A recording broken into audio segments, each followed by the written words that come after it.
বিনোদন জগতে বড় আলোচনার কেন্দ্রবিন্দু হয়ে উঠেছে মাইকেল জ্যাকসনের জীবনভিত্তিক বিশাল বাজেটের সিনেমা মাইকেল। মুক্তির প্রথম সপ্তাহে বক্স অফিসে রেকর্ড গড়া এই সিনেমাটি নিয়ে বিশ্বজুড়ে চলছে তুমুল আলোচনা। জেনে নেব সিনেমাটির সাফল্য, গল্প এবং এর পেছনের গুরুত্বপূর্ণ তথ্যগুলো।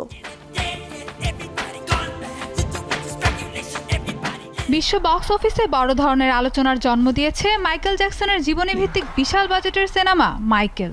সমালোচনা ও প্রোডাকশন জটিলতা উপেক্ষা করে সিনেমাটি মুক্তির প্রথম সপ্তাহেই যুক্তরাষ্ট্র ও কানাডায় আয় করেছে প্রায় $97 মিলিয়ন।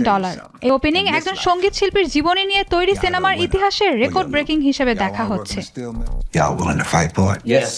স্টুডিওর তথ্য অনুযায়ী সিনেমাটি বিশ্বজুড়ে দারুণ সাড়া ফেলেছে। আন্তর্জাতিক বাজার থেকে এটি আয় করেছে প্রায় $120.4 মিলিয়ন। ফলে মোট গ্লোবাল ওপেনিং দাঁড়িয়েছে $217.4 মিলিয়ন। এর মাধ্যমে এটি এখন পর্যন্ত সবচেয়ে বড় ওপেনিং পাওয়া মিউজিক বায়োপিক হিসেবে ইতিহাস করেছে। সিনেমাটি মাইকেল জ্যাকসনের সম্পত্তি জ্যাকসন এস্টেট এর সহযোগিতায় তৈরি এবং এতে কিং অফ পপের জীবনকে অত্যন্ত বড় পরিসরে উপস্থাপন করা হয়েছে। বিশ্বের অধিকাংশ বাজারেই এটি শক্তিশালী ব্যবসা করছে।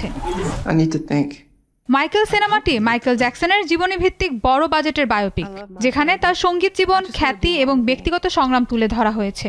সিনেমাটি প্রযোজনা করেছে ইউনিভার্সাল পিকচার্স। এখানে মাইকেল জ্যাকসনের চরিত্রে অভিনয় করেছেন তার ভাইয়ের ছেলে জাফর জ্যাকসন, যা দর্শকদের জন্য একটি বড় চমক।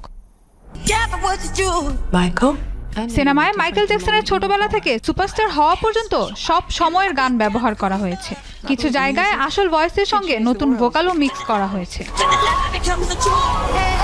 সব মিলিয়ে বলা যায় মাইকেল শুধু একটি সিনেমা নয়, বরং বক্স অফিসে নতুন ইতিহাস তৈরি করা একটি বিশাল ইভেন্টে পরিণত হয়েছে, যা সঙ্গীতভিত্তিক সিনেমার ভবিষ্যৎকেও নতুনভাবে আলোচনায় এনেছে। Mahbuba Mostarin, showbiz tonight.